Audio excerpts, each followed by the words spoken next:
Perkenalkan, nama saya Tria Mayandani, saya berasal dari kelas 11 RPLB, no absen 33. Tugas ini ditunjukkan untuk mata pelajaran pemrograman perangkat lunak yang diajar oleh Bapak Budi Mantoro, MKom. Berikut adalah penjelasannya. Flowchart adalah penggambaran secara grafik dari tahapan penyelesaian suatu masalah yang terdiri atas kumpulan simbol. Fungsi flowchart digunakan untuk menganalisa, mendesain, mendokumentasikan, dan memanajemen sebuah proses atau program di berbagai bidang. Terdapat 3 kelompok flowchart. Yang pertama yaitu flow direction symbol. Simbol ini digunakan untuk menghubungkan simbol satu dengan yang lain dan disebut juga connecting line. Simbol yang termasuk dalam kelompok pertama yaitu simbol arus atau flow, yaitu simbol yang menyatakan jalannya arus suatu proses. Yang kedua, simbol communication line, yaitu simbol yang menyatakan transmisi data dari satu lokasi ke lokasi lain. Nomor 3, yaitu simbol connector. Simbol connector yaitu simbol yang menyatakan sambungan dari proses ke proses lainnya dalam halaman yang sama. Keempat, simbol offline connector, yaitu simbol yang menyatakan sambungan dari proses ke proses lainnya dalam halaman yang berbeda. Kelompok kedua yaitu processing symbol. Simbol ini digunakan untuk menghubungkan jenis operasi pengolahan dalam suatu proses. Simbol yang termasuk dalam kelompok kedua yaitu simbol proses. Simbol ini menyatakan suatu proses yang dilakukan oleh komputer. Yang kedua yaitu simbol manual. Simbol yang menyatakan suatu proses yang tidak dilakukan oleh sebuah komputer.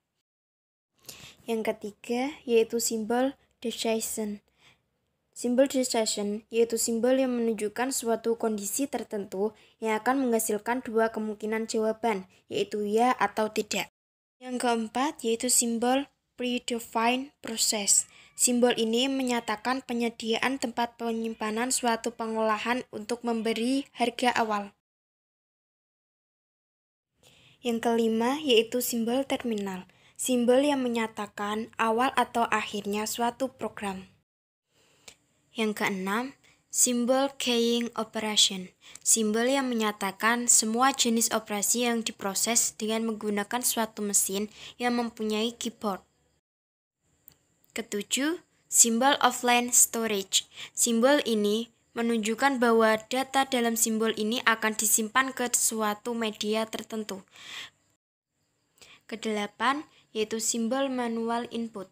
Simbol ini untuk memasukkan data secara manual dengan menggunakan online keyboard.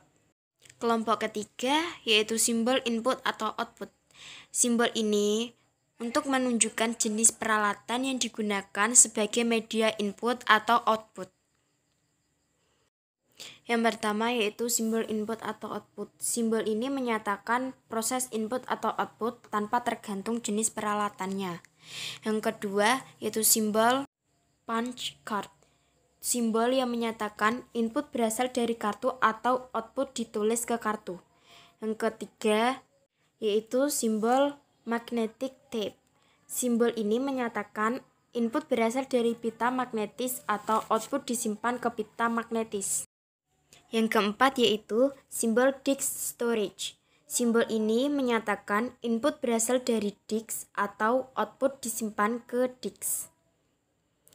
Yang kelima yaitu simbol dokumen. Simbol ini mencetak keluaran dalam bentuk dokumen melalui printer. Yang keenam, simbol display. Simbol display yaitu mencetak keluaran dalam layar monitor. Itulah penjelasan dari saya, kurang lebihnya saya mohon maaf. Tetap jaga kesehatan di rumah saja. Terima kasih. Wassalamualaikum warahmatullahi wabarakatuh. SMK bisa hebat. SMK Negeri Purwosari, satu hati menuju prestasi. Yes.